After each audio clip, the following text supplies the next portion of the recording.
Hello my dear student, this is Ranjit Sharma and you watching my YouTube channel RN Mathematics World। Discuss करेंगे cubic polynomials के zeros and coefficient के बीच में relationship को, कि हमारा त्रिघात बहुपद के जो शून्यक और गुणांक होंगे उनके बीच में कैसा संबंध होता है और उसको प्रूव भी करेंगे। आइए देखते हैं। तो सबसे पहले हम बात करेंगे इसकी स्टैंडर्ड फॉर्म कि त्रिघात बहुपद का स्टैंडर्ड फॉर्म क्या होता है। देखिए, तो हम क्या कह रहे हैं कि P of X equal A X cube plus B X square plus C X plus D. ये देखिए, ये जो है हमारा त्रिघात बहुपद का स्टैंडर्ड फॉर्म है, सामान्य रूप है। ठीक है, कौन सा रूप है ये? सामान्य रूप है। सामान्य रूप, इसे क्यों सामान्य रूप कहेंगे वो देखिए। तो हम किसी भी बहुपद का जो नामकरण करते हैं उनके वेरिएबल का मैक्सिमम पावर को देख के, तो इस बहुपद में देखिए जो x का मैक्सिमम पावर है वो कितना है? 3 है। इसीलिए हमारा त्रिघाती बहुपद होगा, क्योंकि घात के आधार पे हमने आपको पढ़ाया था कि डिग्री के बेस पे हम अगर बहुपद का नामांकन करेंगे तो हम देखेंगे क्या वेरिएबल पे मैक्सिमम पावर कितना है। तो इस बहुपद में वेरिएबल का मैक्सिमम पावर 3 है, इसीलिए इसे हम कहेंगे त्रिघात बहुपद यानी कि क्यूबिक पॉलिनोमियल। ठीक है, राइट। इसके बाद देखते हैं, ये जो हमारे पास a है, ये a क्या कहलाता है? ये a जो है एक्स क्यूब का गुणांक कहलाएगा, coefficient of x cube. b x square का गुणांक कहलाएगा, c x का गुणांक कहलाएगा, और d क्या है? कांस्टेंट टर्म है। ठीक, राइट। इतना आप समझ पा रहे हैं। इसके आगे देखिए, हम क्या कह रहे हैं कि एंड हमने इसका 3 शून्यक ले लेते हैं। एंड क्या ले ले? शून्यक ले रहे हैं, alpha, beta, gamma, we the zeros. Okay, यानी कि अल्फा, बीटा, गामा जो है इस त्रिघातीय बहुपद का शून्यक है।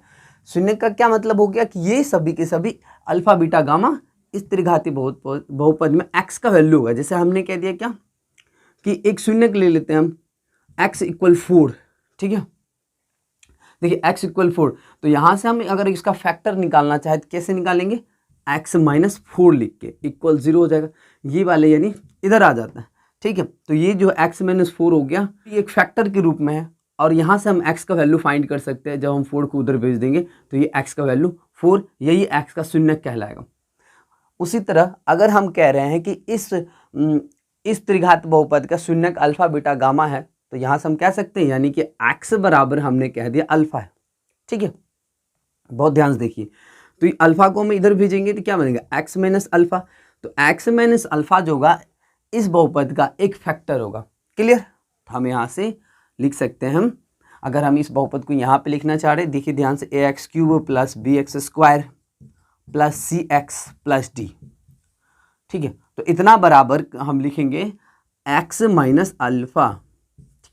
हम क्या बोल रहे हैं कि इस बहुपद का एक और शून्यक है बीटा, तो हम इसे फिर से लिखेंगे, यानी कि x बराबर यदि बीटा है तो बताइए इसका फैक्टर क्या बनेगा? बीटा इधर आ जाएगा, यानी x माइनस बीटा हो जाएगा। ठीक है, इतना समझ पा रहे हैं? तो ये x माइनस बीटा जो है ये भी इस बहुपद का एक फैक्टर होगा, तो यानी कि x माइनस बीटा लिख सकते हैं यहाँ पे। उसी तरह गामा की बात करेंगे, तो गामा भी हमारा x इक्वल यदि गामा है तो ये इधर आगे फैक्टर बन जाएगा, यानी x माइनस गामा इक्वल 0, तो ये भी हो जाएगा x माइनस गामा। ठीक है, ये सभी के सभी देखिए मल्टीप्लाई में लिखा हुआ है, और ये सभी के सभी इसका फैक्टर है। तो हम क्या कह सकते हैं, अगर ये फैक्टर है तो ये भी एक हमारा पॉलिनोमियल है, इसीलिए तो ये त्रिघात बहुपद के बराबर हुआ। तो इसमें इसके आगे कुछ नहीं तो क्या होगा? 1 होगा, और 1 कैसा नंबर है? कांस्टेंट नंबर है, तो 1 नहीं लिखेंगे, उसकी जगह हम k लिख लेते। k क्या है यहाँ पे? k is a constant. यहाँ पे k जो है ये आपका कांस्टेंट है। क्लियर? चलिए, तो अब यहाँ से हम लोग इसके बीच में रिलेशन देखेंगे कि इसकी जीरोस एंड कोफिशिएंट के बीच में कैसा संबंध होता है। ध्यान से देखिए, सबसे पहले हम इन सब का मल्टीपल कर लेते हैं। k कांस्टेंट है, इसको बाहर रखते हैं और इन दोनों को पहले मल्टीप्लाई कर लेते हैं।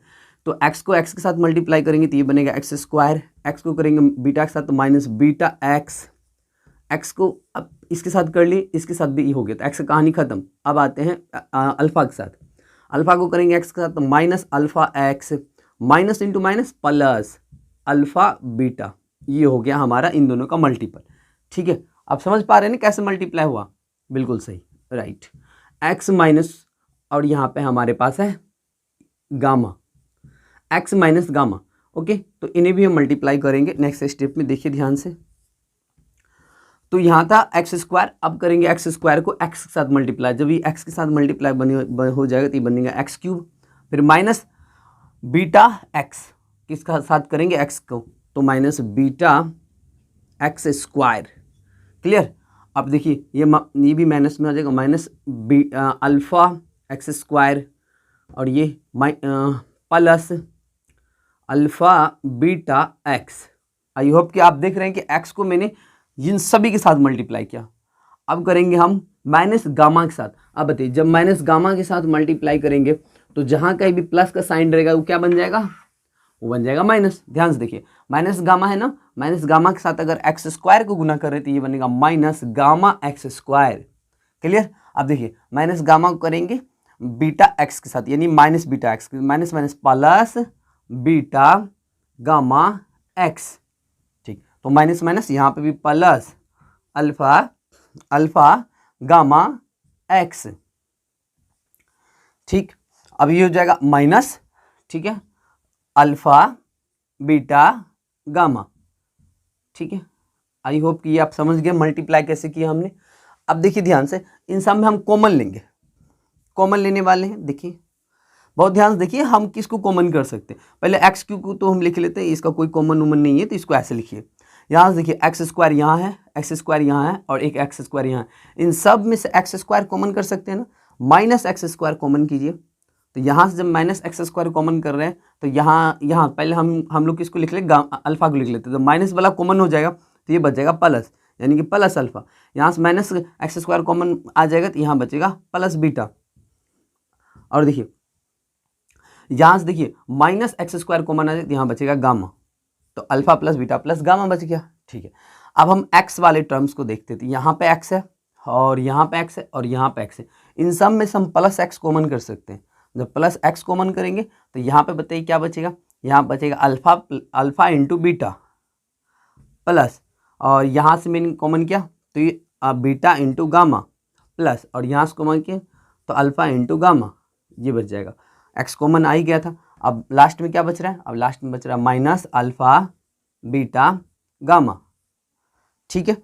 अब हम क्या करेंगे, के से अंदर में मल्टीप्लाई करेंगे, के से अंदर मल्टीप्लाई करेंगे तो ये बन जाएगा के एक्स क्यूब, और के यहाँ पे मल्टीप्लाई होगा तो ये बन जाएगा माइनस के, और इसको लिख लेते हैं एक्स स्क्वायर को इधर लिख लेंगे, कोई प्रॉब्लम नहीं। अल्फा बीटा गामा और एक्स स्क्वायर, ओके। के से फिर यहाँ मल्टीप्लाई करेंगे तो हो जाएगा प्लस के alpha into beta plus beta into gamma plus gamma into alpha, हाँ अल्फा इंटू गामा, और ये एक्स यहाँ पे आ जाएगा माइनस, ये देखिए के फिर से इसके साथ मल्टीप्लाई हुआ, के अल्फा बीटा और गामा, इतना हो जाएगा, ठीक है। और ये तो हमारा एज इट इज लिखा जाएगा यहाँ तक।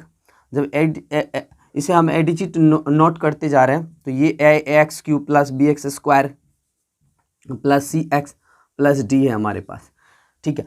अब यहाँ से हम लोग करने वाले हैं equivalent of similar terms in both side. Similar term का कोफिशिएंट को हम क्या करेंगे, इक्विवेलेंट करेंगे, बराबर करेंगे। तो समरूप पदों के गुणांक को बराबर करने पे तब देखते हैं क्या आता है। तो चलिए इसको पहले आप नोट डाउन कीजिए, फिर हम ताकि यहाँ तक इरेज कर दे। आइए देखते हैं यहाँ के बाद अब हम लोग करने वाले इक्विवेलेंट करेंगे, equivalent the coefficient of similar term.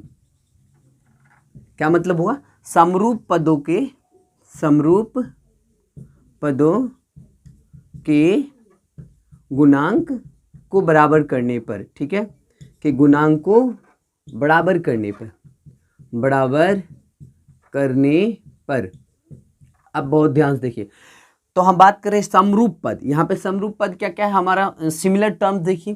तो ये देखिए ए एक्स क्यूब है, तो ए एक्स क्यूब को अगर हम बराबर करेंगे, ध्यान से देखिए ए एक्स क्यूब को हम इतना के बराबर, क्योंकि यहाँ पे भी वेरिएबल पे पावर क्यूब है और यहाँ पे भी वेरिएबल पावर क्यूब, तो इसको लिखेंगे ए एक्स क्यूब इक्वल के एक्स क्यूब। यहाँ देखिए एक्स क्यूब खत्म, तो ए बराबर क्या हो जाएगा, के हो जाएगा। ठीक है, दूसरा देखिए यहाँ पे बी एक्स स्क्वायर है, बी एक्स स्क्वायर इक्वल ये देखिए एक्स स्क्वायर वाले टर्म को बराबर करेंगे। जब एक्स स्क्वायर वाले टर्म को बराबर करेंगे तो माइनस के alpha plus beta plus gamma x square, तो यहाँ से एक्स स्क्वायर खत्म, यानी कि बी इक्वल हो जाएगा माइनस के alpha plus beta plus gamma. ठीक है, तो यहाँ से alpha plus beta plus gamma का मान क्या निकलेगा, इधर आ जाएगा माइनस के, जब माइनस के इधर आ जाएगा यानी बी बटे माइनस के इक्वल क्या आ जाएगा, alpha plus beta plus gamma.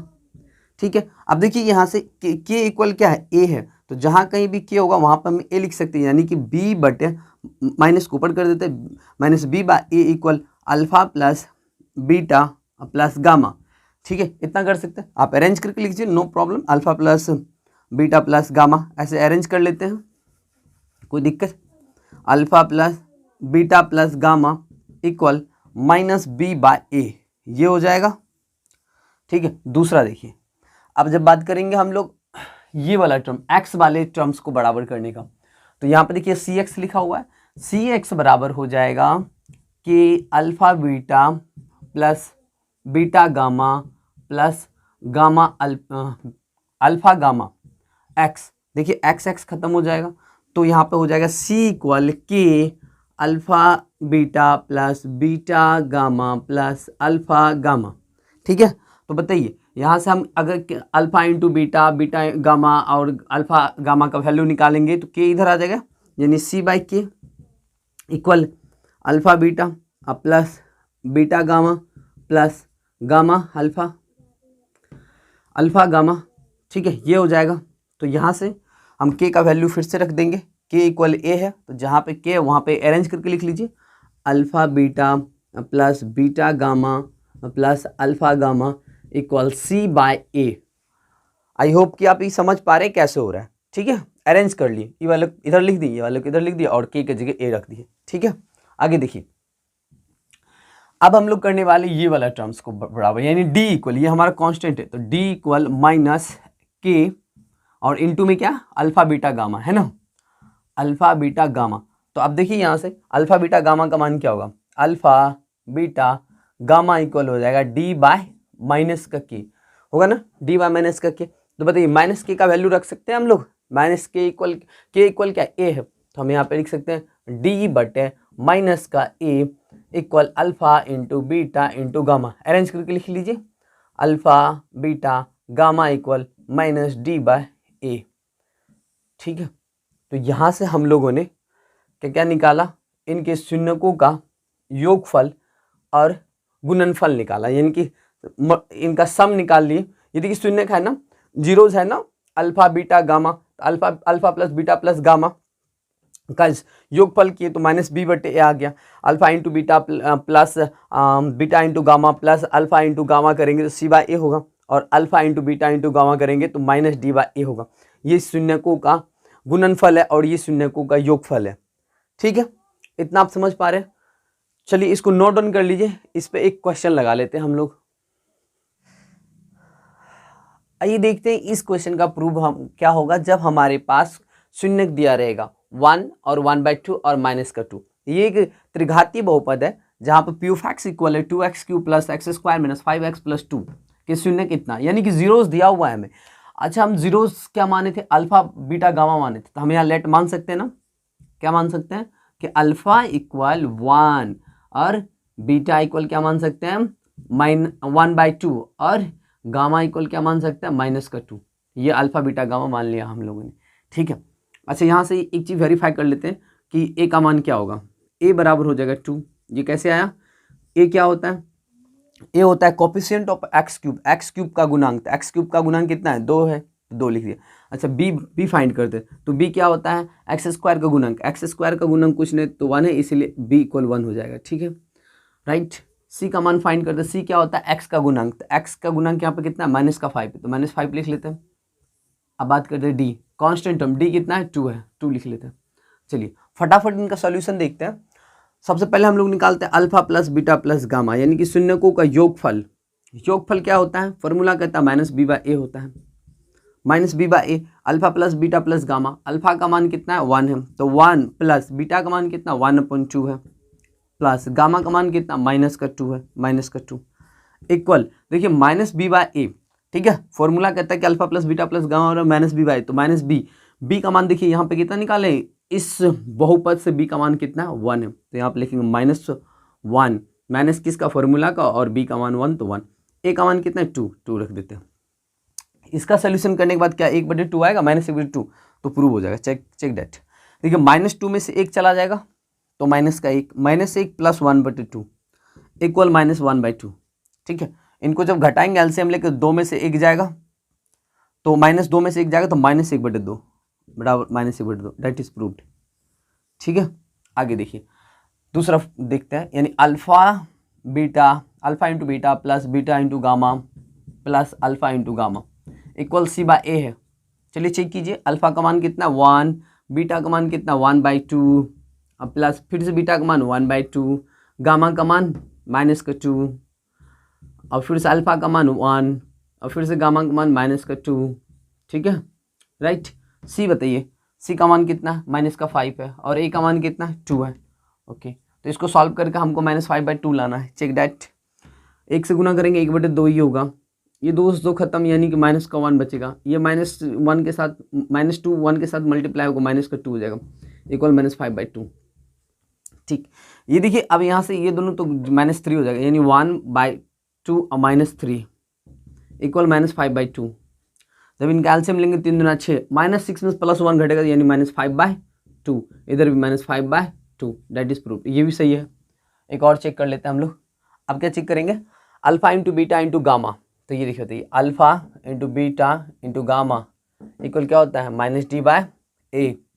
Alpha का मान बताइए कितना है, अल्फा का मान 1 है, तो 1। बीटा का मान बताइए कितना है, बीटा कहाँ गया 1/2, और गामा का मान -2 इक्वल -d/a। डी का मान देखिए कितना है 2 है, -2 हो जाए क्योंकि माइनस फॉर्मूला का लगेगा, और a बराबर क्या है, a बराबर 2 है बटे 2, इस 2 कैंसिल आउट हो जाएगा यानी -1 बचेगा, इस 2 ये चला जाएगा -1, तो -1 इक्वल -1, राइट, ये प्रूव हो गया हमारा।